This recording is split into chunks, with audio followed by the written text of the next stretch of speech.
क्या हमने कभी इस बात की ओर ध्यान दिया है कि ऐसा क्या कारण रहा होगा जिसके चलते कलयुग को धरती पर आना पड़ा?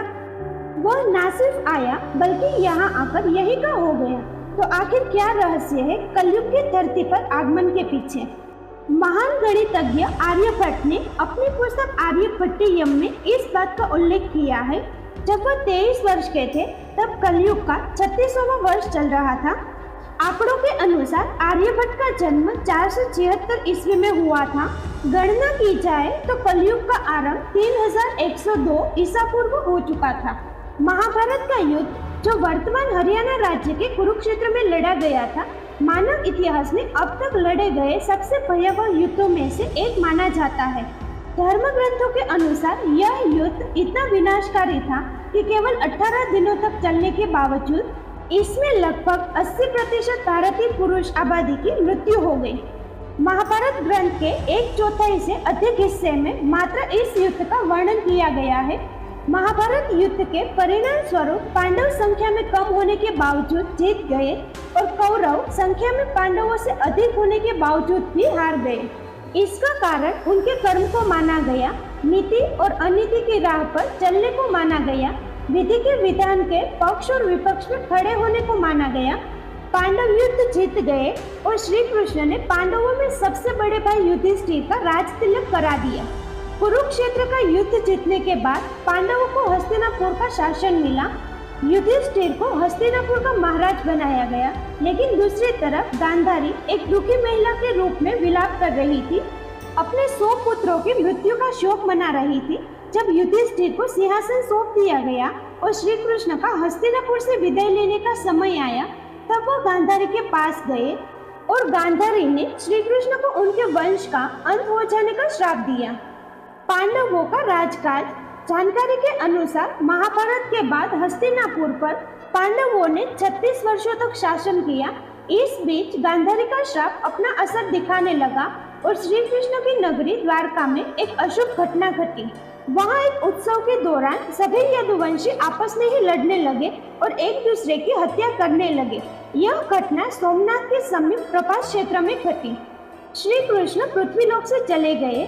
उधर प्रभास क्षेत्र में यदुवंशियों के एक दूसरे को मार डालने के बाद पहले बलराम जी अपने लोक को वापस चले गए। इसके बाद श्री कृष्ण वही प्रभास क्षेत्र में एकांतवास में रहने लगे। एक दिन वह ध्यानावस्था में एक वृक्ष के नीचे बैठे थे। तभी जरा नाम के एक शिकारी ने गलती से उनके पैर में तीर मार दिया और श्री कृष्ण ने वह मानव देह त्याग दी। भगवान कृष्ण के बैकुंठ लौट जाने के बाद देव ऋषि वेदव्यास ने अर्जुन को बताया कि श्री कृष्ण और उनके भाइयों का जीवन समाप्त हो गया है। फिर हुई कलयुग की शुरुआत। जानकारी के अनुसार श्री कृष्ण जी जिस दिन बैकुंठ को लौटे उसी रात को 12 बजे से कलयुग का प्रारंभ हो गया। वेद व्यास जी से श्री कृष्ण के प्रयाण की सूचना मिलने पर युधिष्ठिर अपने पौत्र परीक्षित का राज तिलक करते हैं। फिर अपने सभी भाइयों और द्रौपदी के साथ हिमालय की ओर चले जाते हैं।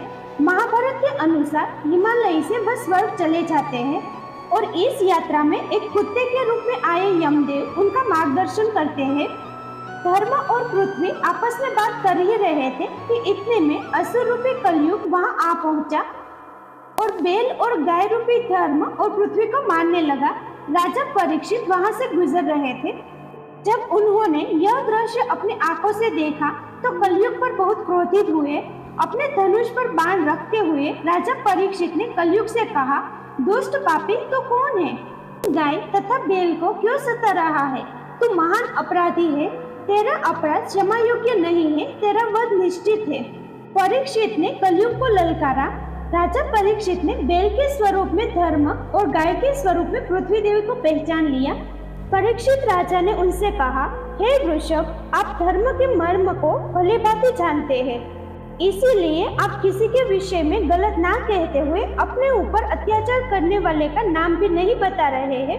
हे धर्म, सतयुग में आपके तप, पवित्रता, दया और सत्य 4 चरण थे। त्रेता में 3 चरण रह गए, द्वापर में 2 ही रह गए और अब इस दुष्ट कलयुग के कारण आपका एक ही चरण रह गया है। पृथ्वी देवी भी इसी बात से दुखी है। कलयुग ने की क्षमा याचना।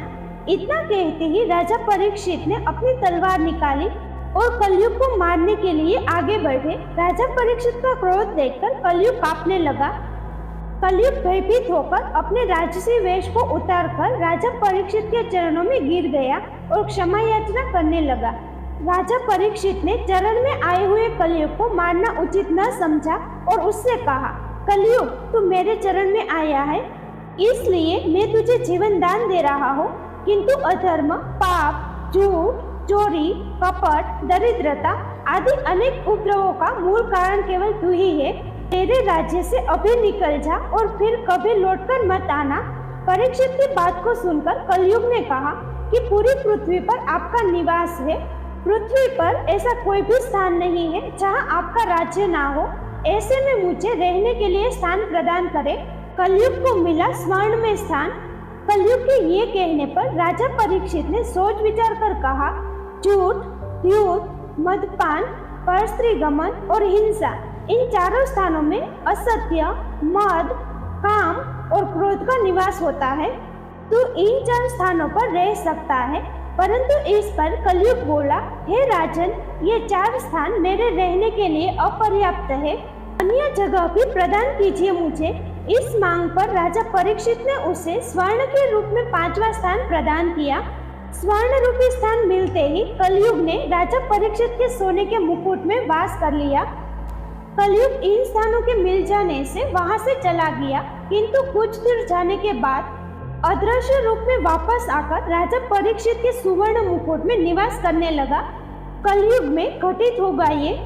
मार्कंडेय पुराण में कलयुग के दौरान शासक जनता पर मनमाने ढंग से शासन करेगा, मनचाहे ढंग से उन पर कर थोपेंगे। शासक अपने राज्य में अध्यात्म की जगह भय का प्रचार करेंगे। वह स्वयं एक बहुत बड़ा खतरा बन जाएंगे। बड़ी संख्या में पलायन शुरू हो जाएगा। लोग सस्ते खाद्य पदार्थ और सुविधाओं की तलाश में अपने घरों को छोड़कर जाने के लिए मजबूर होंगे। धर्म को नजरअंदाज कर दिया जाएगा और लालच, सत्ता, पैसा सभी के मस्तिष्क में प्रबल रूप से विद्यमान रहेगा। लोग बिना किसी पश्चाताप के अपराधी बनकर लोगों की हत्या करेंगे। कलयुग कर देगा सभी धर्मों का नाश। संभोग जिंदगी की सबसे बड़ी जरूरत बन जाएगी। लोग बहुत आसानी से कसम खाएंगे और उसे तोड़ देंगे।